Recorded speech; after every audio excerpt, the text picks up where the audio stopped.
யோனத்தான் தாவீதுக்கு கொடுத்தது போல நீங்களும் என்ன செய்யணும், உங்க ஃப்ரெண்டுக்குன்னா அப்பப்போ கிஃப்ட் பண்ணுங்க.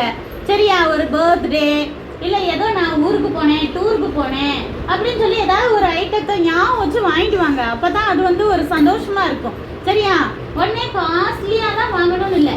என்கிட்ட எங்கே அவ்வளோ காசு இருக்குன்னா இல்லை, 50 ரூபா 10 ரூபாய்க்கு ஒரு சாக்லேட் வாங்கி கொடுத்தா கூட அது அந்த பிள்ளைங்களுக்கு சந்தோஷமா இருக்கும். என் ஃப்ரெண்டா பாரு, என்னை ஞாபகம் வச்சு இந்த ஒரு கீ செயினை வாங்கிட்டு வந்துட்டான், எனக்கு இந்த ஒரு சின்ன ஒரு பொக்கே மாதிரி கொடுத்தான். அதையும் ஞாபகம் வச்சுக்கோங்க. நீங்களும் நிறைய கிஃப்ட் கொடுங்க, சின்ன சின்னதெல்லாம். சரியா? அப்போ இந்த மாதிரி அவங்க ரொம்ப ஒரு அன்பு போய்கிட்டே இருக்குது. அப்போ உங்களுக்கு தெரியும், சவுல் வந்து தாவீது மேல என்ன செய்ய ஆரம்பிக்கிறாரு, பொறாமப்பட ஆரம்பிக்கிறாரு. ஏன்னா தாவீது ராஜா யுத்தத்துக்கு போய் நிறைய பேரை ஜெயிக்கிறாரு.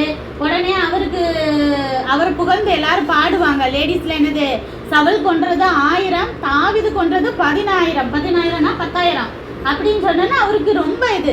ராஜா என்ன வசதி பேசாம தாவீத வசதி பேசுறாங்கன்னு சொல்லி பொறாம வந்ததுல இருந்து என்ன செய்வாரு, அவரை கொல்லலாம் பார்த்துட்டே இருப்பாரு.